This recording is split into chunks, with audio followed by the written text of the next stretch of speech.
Hello' মোৰ ভাইটি ভণ্টিসকল সকলোকে অসমীয়া ডিজিটেললৈ স্বাগতম জনাইছো। আজি আমি এইটো ক্লাছত ক্লাছ 6 বিজ্ঞানৰ চেপ্টাৰ 8ৰ জীৱ আৰু ইয়াৰ বৈশিষ্ট্যসমূহৰ এই পাঠটি আমি অনুশীলনীৰ গোটেই কুৱেশ্যন আনসাৰ বিলাক কৰিম। আহাচোন আমি আজি ক্লাছটো আৰম্ভ কৰো। এতিয়া অনুশীলনী কুৱেশ্যন বিলাক কি দি আছে চোৱাচোন। শুদ্ধ উত্তৰৰ গোলটো সম্পূৰ্ণকৈ পূৰ কৰা বুলি কৈছে। ইয়াত আমাক গোল দি আছে নহয় A B C D ইয়াৰ ভিতৰত কোনটো হয় আমাক গোল কৰিব দিছে। ইয়াত মই তোমালোকক কোনটো শুদ্ধ উত্তৰ হয় মই টিক কৰি দিম। তোমালোকে কিতাপত তোমালোকে এনেদৰে ভালদৰে ৰাউন্ড কৰি লবা। এনেদৰে তোমালোকে যাতে এটা কথা ধ্যান দিবা যে এই ৰাউন্ড যেটো আমাক ৰাউন্ড শেপ দিয়া আছে হয়নে এই ইয়াৰ বাহিৰ নহয় হয়নে এটো তোমালোকে ভালদৰে সাৱধান হবা। এতিয়া 1 নম্বৰ কোৱেশ্যনটো কি দি আছে চোৱাচোন। তলত দিয়া কোনবিধৰ বৃদ্ধি নহয় বুলি কৈছে।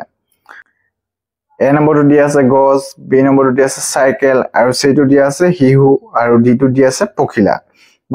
গছটোতো বৃদ্ধি হৈ থাকে হয়নে সাইকেলটো বৃদ্ধি হোৱা দেখিছানে তোমালোকে নহয় হয়নে গতিকে ইয়াৰ শুদ্ধ উত্তৰটো হ'ব অপচন B সাইকেল।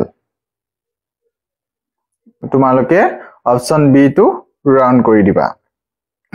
এটা 2 নম্বৰ কোৱেশ্যনটো চোৱাচোন কি দি আছে। বীজৰ অংকুৰণত তলত দিয়া কোনবিধৰ প্ৰয়োজন। ইয়াত কোৱেশ্যনটোত এটা থাকি গৈছে যে প্ৰয়োজন নহয় আছিলে কিন্তু তোমালোকৰ ইয়াত প্ৰিন্ট কৰিব থাকি গল চাগে কিতাপত। এটো তোমালোকে লিখি লবা প্ৰয়োজন নহয়। তন্তিয়া ন হ অন্তস্থ ইয় নহয় তোমালোকে শেষত নহয় বুলি লিখি লবা। A নম্বৰটো দি আছে পোহৰ, B টো দি আছে প্ৰয়োজনীয় উষ্ণতা আৰু C টো দি আছে হাড় আৰু D টো দি আছে পানী। ইয়াৰ শুদ্ধ উত্তৰটো হ'ব অপচন C হাড়টো আমাক নহলিও বীজ অংকুৰণ হ'ব হয়নে। এতিয়া নেক্সট 3 নম্বৰটো চোৱাচোন। ইয়াৰ 3 নম্বৰ কোৱেশ্যনটো চোৱাচোন কি দি আছে। মাছে কিহৰ সহায়ত পানীত হাতুৰি ফুৰে বুলি কৈছে। A নম্বৰটো দি আছে ফান, B টো দি আছে দেউকা আৰু C টো দি আছে নেছ আৰু D টো দি আছে ঠেং। ইয়াৰ শুদ্ধ উত্তৰটো হ'ব ফানৰ সহায়ত মাছে পানীত হাতুৰি ফুৰে। নেক্সটটো কি দি আছে তলৰ কোনবিধ প্ৰাণী মাটি আৰু পানী উভয়তে থাকিব পাৰে বুলি কৈছে।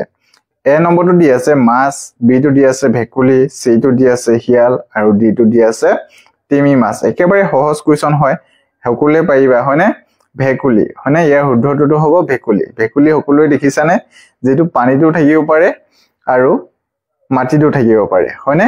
এতিয়া নেক্সট 5 নম্বৰ কুৱেশ্যনটো চোৱাচোন কি দি আছে। তলত দিয়া কোনবিধ গছৰ পাত স্পৰ্শ কৰিলে জাপ খাই যায়।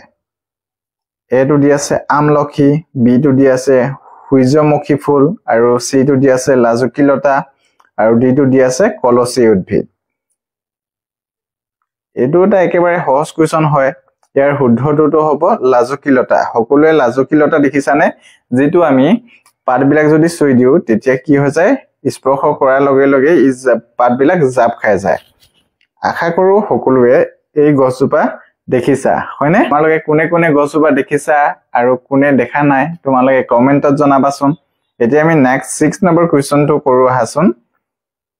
6 টো কি দি আছে মহে কত কণী পাৰে বুলি কৈছে। A টো দি আছে বন্ধ পানীত, B টো দি আছে পাতৰ তলত আৰু C টো দি আছে মাটিত আৰু D টো দি আছে নদীত। ইয়াৰ শুদ্ধ উত্তৰটো হ'ব অপচন A বন্ধ পানীত। এতিয়া নেক্সট 7 নম্বৰ কুৱেশ্যনটো চোৱাচোন কি দি আছে। লালুকিৰ গাত তলৰ কোনটো দেখা যায় বুলি সুধিছে। A টো দি আছে ঠেং আৰু জলকলোম, B টো দি আছে নেছ আৰু জলকলোম, C টো দি আছে হাঁওফাঁও আৰু নেছ আৰু D টো দি আছে কেৱল জলকলোম। ইয়াৰ শুদ্ধ উত্তৰটো হ'ব নেছ আৰু জলকলোম অপচন B। এতিয়া আমি নেক্সট কুৱেশ্যন কিটা কৰো আহাচোন। এতিয়া 8 নম্বৰ কুৱেশ্যনটো কি দি আছে A স্তম্ভৰ লগত B স্তম্ভ মিলোৱা বুলি কৈছে। আমি A স্তম্ভৰ লগত B টো মিলাব লাগিব। A স্তম্ভ প্ৰথমটো কি দি আছে ফুলফুলা। এতিয়া B স্তম্ভত কি অপচন দি আছে দেহৰ ভিতৰলৈ আৰু বাহিৰলৈ বায়ুৰ আদান প্ৰদান। ফুলফুলাটোতো দেহৰ ভিতৰলৈ আৰু বাহিৰলৈ বায়ুৰ আদান প্ৰদান কৰা নহয় হয়নে। ওপৰলৈ বাহে এটোও নহয় গাৰ পৰা ওলোৱা পানী আৰু বৰ্জনীয় দ্ৰব্য এটোও নহয় উদ্ভিদৰ চলন ফুল ফুলাটো এটা উদ্ভিদৰ চলন হয় গতিকে এ নাম্বাৰটো কাৰ লগত মিলিব অপচন 4 লগত নেক্সট তো কি দি আছে ৰেচন হয়নে ৰেচনটো কি হয় গাৰ পৰা ওলোৱা পানী আৰু বৰ্জনীয় দ্ৰব্য ৰেচনটো কাৰ লগত মিলিব অপচন 3 টো লগত এটা নেক্সট সি টো দি আছে কাণ্ডটো ওপৰলৈ বাঢ়ে এটো হ'ব 2 নম্বৰটো লগত আৰু শ্বাস প্ৰশ্বাস দেহৰ ভিতৰলৈ আৰু বাহিৰলৈ বায়ুৰ আদান প্ৰদান গতিকে ই ডি টো কাৰ লগত মিলিব অপচন 1 ৰ লগত এতিয়া আমি নেক্সট কোৱেশ্চন কিটা কৰো আহাচোন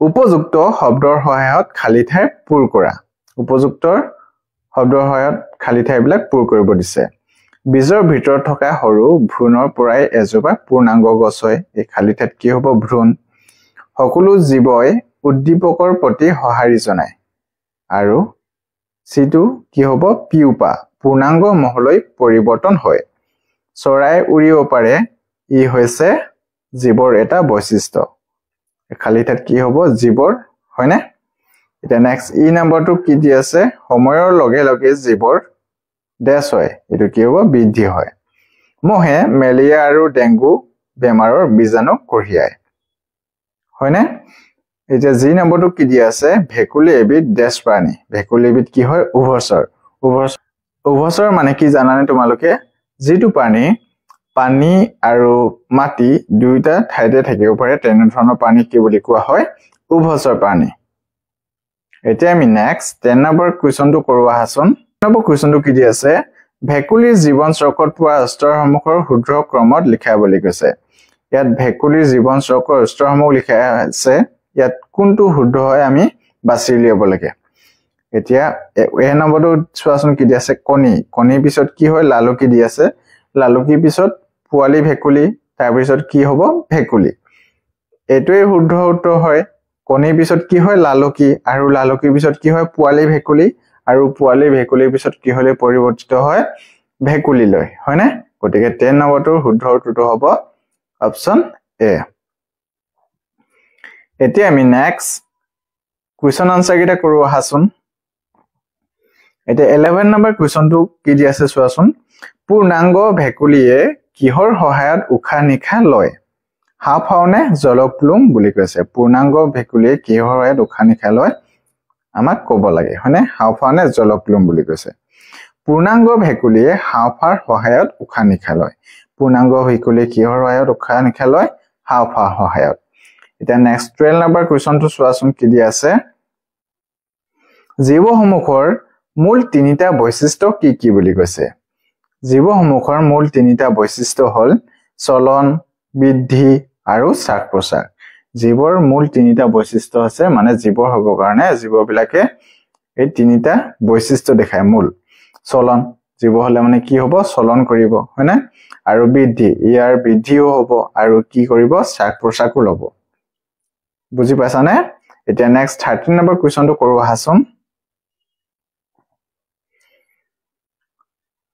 13 নম্বৰ কোৱেশ্চনটো কি দি আছে চোৱাচোন বহু প্ৰাণীৰ দৰে গাড়ী এখনো চলনক্ষম হোৱা সত্ত্বেও ইয়াক জড় বুলি গণ্য কৰা হয় কিয় আমি এতিয়াই পালো যে জীৱৰ বৈশিষ্ট্য এটা যে চলন এটা কি হয় জীৱৰ বৈশিষ্ট্য হয় হয়নে গতিকে ইয়াত সুধিছে যে গাড়ী এখন চলনক্ষম হোৱা সত্ত্বেও ইয়াক জড় বুলি গণ্য কৰা হয় কিয় বুলি সুধিছে গাড়ীখনটো যেহেতু চলাচল কৰিব পাৰে গতিকে ইয়াক চলন কৰিব পৰা সত্ত্বেও কিয় ইয়াক জড় বুলি গণ্য কৰা হয় বুলি সুধিছে বহু প্ৰাণীৰ দৰে গাড়ী এখনো চলনক্ষম হোৱা সত্ত্বেও ইয়াক জড় বুলি গণ্য কৰা হয় কাৰণ গাড়ীবোৰ বাঢ়ি নাযায় গাড়ীবিলাক কি হয় বাঢ়ি নাযায় মানে কি হয় বৃদ্ধি নহয় হয়নে আৰু গাড়ীয়ে কি কৰিব নোৱাৰে বংশ বৃদ্ধি নকৰে গাড়ীয়ে বংশ বৃদ্ধিও নকৰে এনেবিলাক কাৰণৰ কাৰণে গাড়ী এখন চলনক্ষম হোৱাৰ সত্ত্বেও কি নহয় ইয়াক জীৱ বুলি ধৰা নহয় ইয়াক কি বুলি গণ্য কৰা হয় জড় বুলিহে গণ্য কৰা হয় আশা কৰো সকলোৱে বুজি পালা এতিয়া আমি নেক্সট 14 নম্বৰ কোৱেশ্চনটো কৰো আহাচোন জীৱৰ বাবে বংশ বৃদ্ধিৰ কিয় প্ৰয়োজন বুলি সুধিছে জীৱৰ বাবে বংশবৃদ্ধিৰ প্ৰয়োজন কাৰণ প্ৰজনন প্ৰক্ৰিয়াৰ দ্বাৰা বংশৰ ধাৰাবাহিকতা চলি থাকে প্ৰজনন অবিহনে এটা প্ৰজাতি অৱশেষত বিলুপ্ত হৈ যাব জীৱৰ বাবে বংশবৃদ্ধিৰ প্ৰয়োজন কাৰণ প্ৰজনন প্ৰক্ৰিয়াৰ দ্বাৰা বংশৰ ধাৰাবাহিকতা চলি থাকে মানে কি হয় প্ৰজননৰ দ্বাৰা জীৱৰ যেটো বংশৰ ধাৰাবাহিকতা এটা বংশৰ পিছত আনটা মানে এটা প্ৰজন্মৰ পিছত আনটা প্ৰজন্ম হৈ থাকে এটো প্ৰজননৰ কাৰণে হয় বা বংশবৃদ্ধি হয় না গতিকে প্ৰজনন অবিহনে এটা প্ৰজাতি অৱশেষত বিলুপ্ত হৈ যাব যদি বংশবৃদ্ধি নহয় যিকোনো এটা প্ৰজনন অবিহনে মানে কি হয় যিকোনো এটা প্ৰজাতি অৱশেষত বিলুপ্ত হৈ যাব হয়নে যদি হিহঁতৰ যদি বংশবৃদ্ধি হৈ না থাকে তেতিয়া কি হৈ যাব যিকোনো এটা প্ৰজাতি অৱশেষত বিলুপ্ত হৈ যাব গতিকে হেতু কাৰণে কি হয় জীৱৰ বাবে বংশবৃদ্ধি অতিকৈ প্ৰয়োজন আশা কৰো সকলোৱে 14 নম্বৰ কোৱেশ্চনটো ভালদৰে বুজি পালা এতিয়া আমি নেক্সট কোৱেশ্চনটো কি দি আছে চাও হাসুন 16 নম্বৰটো কি দি আছে চোৱাচোন মহৰ জীৱন চক্ৰৰ ছবি আঁকা বুলি উঠিছে মহৰ জীৱন চক্ৰ তোমালোকৰ পাঠত দিয়া আছে ইয়াত স্পষ্টকে নাহিলে গতিকে তোমালোকৰ কিতাপৰ পৰা ভালদৰে চাই আমি তোমালোকে এই মহৰ জীৱন চক্ৰটো ভালদৰে আঁকি লবা আজি ভিডিওটো আমি ইমানতে সামৰণি মাৰিছো আজি আমি যিমান বিলাক কোৱেশ্চন আলোচনা কৰিলো তাত যদি তোমালোকৰ যিকোনো কোৱেশ্চন বুজি নাপালা বা তোমালোকৰ তাত কিবা কনফিউজন আছে তোমালোকৰ সুধিব লগি আছে তেনেহলে কমেন্টত জনাবা মই নেক্সট ভিডিও তোমালোকৰ যি অসুবিধা পাইছা হেবিলাক মই সমাধান কৰিবলৈ চেষ্টা কৰিম আৰু তোমালোকে যদি ভিডিওটো ভাল পালা তেনেহলে লাইক কমেন্ট শ্বেয়াৰ আৰু সাবস্ক্ৰাইব কৰিবলৈ নাপাহৰিবা